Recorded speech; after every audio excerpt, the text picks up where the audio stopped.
Team India young batter Sarfaraz Khan చెలరేగిపోయాడు. India మధ్య జరుగుతున్న ఇంట్రా స్క్వాడ్ మ్యాచ్లో సంచలన ఇన్నింగ్స్ ఆడాడు సర్ఫరాజ్. 76 బంతుల్లోనే 101 పరుగులతో విధ్వంసం సృష్టించాడు. ఇందులో 15 బౌండరీలు, 2 భారీ సిక్స్లు ఉన్నాయి. 4లు, 6ల ద్వారానే 72 పరుగులు చేశాడు సర్ఫరాజ్. సెంచరీ తర్వాత కూడా అతడు అవుట్ కాలేదు. ఇతర బ్యాటర్లకు అవకాశం ఇవ్వాలనే ఆలోచనతో రిటైర్డ్ అవుట్గా వెనుతిరిగాడు.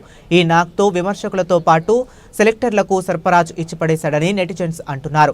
ఇటీవలే ఇంగ్లాండ్ లయన్స్ తో జరిగిన టెస్టులో 92 పరుగుల ధనాధన్ ఇన్నింగ్స్ ఆడాడు సర్ఫరాజ్. ఇప్పుడు టీమిండియాతో ఇంట్రా స్క్వాడ్ మ్యాచ్ లో సెంచరీతో చెలరేగాడు. దీంతో విమర్శకుల నోళ్లు మోయించాడని సోషల్ మీడియాలో నెటిజన్స్ కామెంట్స్ చేస్తున్నారు. 10 కిలోల బరువు తగ్గడమే కాక బ్యాట్ తోనూ విధ్వంసం సృష్టించాడు. ఇలాంటోడ్ని ఇంగ్లాండ్ సిరీస్ కు ఎంపిక చేయకుండా తప్పు చేశారని అంటున్నారు. దీనిపై సెలెక్టర్లు పునరాలోచించుకోవాలని చెబుతున్నారు. ఇప్పటికైనా మించిపోయేదేమీ లేదు, సర్ఫరాజ్ను భారత జట్టులోకి తీసుకోవాలని నెటిజన్స్ సూచిస్తున్నారు. కాగా ఇంగ్లాండ్తో 5 టెస్టుల సిరీస్ నేపథ్యంలో టీమిండియా ప్లేయర్స్ కు ప్రాక్టీస్ ఉండాలనే ఉద్దేశంతో ఇంట్రా స్క్వాడ్ మ్యాచ్ నిర్వహించారు. ఈ పోరుకు చీఫ్ సెలెక్టర్ అజిత్ అగార్కర్తో పాటు national cricket academy VVS Laxman కూడా హాజరయ్యారు. అగార్కర్ ముందే బౌండరీలు, 6లతో చెలరేగిపోయాడు సర్ఫరాజ్. దీంతో అతన్ని భారత జట్టులోకి తీసుకుంటారని ఊహాగానాలు వినిపిస్తున్నాయి. కాగా ఇంట్రా స్క్వాడ్ మ్యాచ్కు మీడియా, అభిమానులు అనుమతించలేదు.